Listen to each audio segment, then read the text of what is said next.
اهلا بيكم في مطبخ ليليان. النهارده هنعمل مع بعض البيتي فور بالزبده في البيت. شكله وطعمه احلى من الجاهز، مقاديره مظبوطه جدا، وكمان هيحتفظ بالنقشه بتاعته بالظبط زي ما هيدخل زي ما هيخرج من الفرن. النهارده انا هعمل مقدار كيلو من الدقيق. هنحتاج كيلو من دقيق جميع الاغراض، ممكن تستخدموا دقيق الكحك والبسكوت طبعا منخول مرتين، وهنحتاج عليه 800 جرام من الزبده الطريه.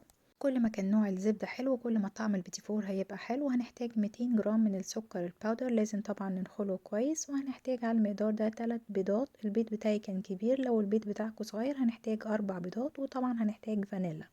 هنحط الفانيلا بتاعتنا على البيض ونبتدي بقى ننخل السكر حلو قوي على الزبدة، ونضرب الزبدة والسكر نضربهم كويس في العجان. وطبعا ممكن تستخدموا المضرب الكهرباء. اهم حاجة ان احنا كل شوية ننزل كده الجوانب عشان نتأكد ان كل الزبدة اختلطت بالسكر لغاية ما نوصل لقوام فاتح وكريمي زي ما انتوا شايفين. بعد كده هنبتدي نزود البيض بيضة بيضة، نحط واحدة ونستنى كده لغاية ما البيضة تختفي، وبعدين نحط اللي بعدها لغاية ما نخلص البيض بتاعنا كله. زي ما انتوا شايفين الخليط لسه كريمي وفاتح. بعد كده هنحط الدقيق بتاعنا كله مرة واحدة. المقدار ده مظبوط جدا ما تخافوش. نبتدي نقلب بالعجان او بسباتيولا لغاية ما الدقيق بتاعنا كله يختفي. عجينة البيتي فور لازم تكون عجينة طرية جدا وبتلزق، هي دي العجينة اللي احنا عايزينها. احنا النهاردة هنعمل البيتي فور في الكيس. حطينا جزء من العجينة في الكيس الحلواني، واستخدمت التاب اللي مكتوب عليه 6FT. بيطلع لنا أشكال كتير، ممكن تعملوا الوردات، ممكن تعملوا الشكل اللي هو زي البسكوتات الصغيرة. أهم حاجة لو انتوا مش متعودين على الكيس ما تحطوش كمية عجينة علشان يبقى سهل عليكم تضغطوا عليه وتطلعوا الوردات بتاعتكم. بعد كده هندخل البيتي فور بتاعنا على درجة حرارة 180 أو 350 فahrenheit لمدة 20 أو 22 دقيقة. واخر جزء من العجينة حطيت عليه معلقة كبيرة من الكاكاو ومعلقة كبيرة من الزبدة، وقلبتهم مع بعض كده بايدي علشان نعمل بيتي فور بالشوكولاتة.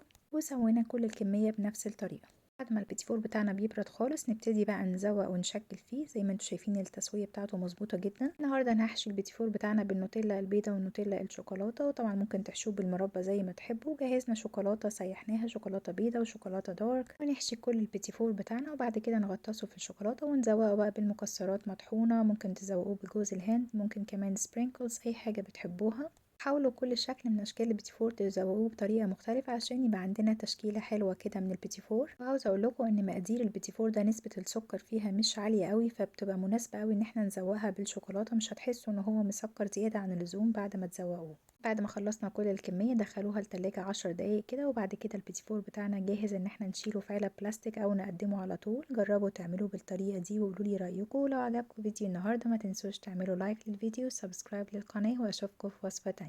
Thank you.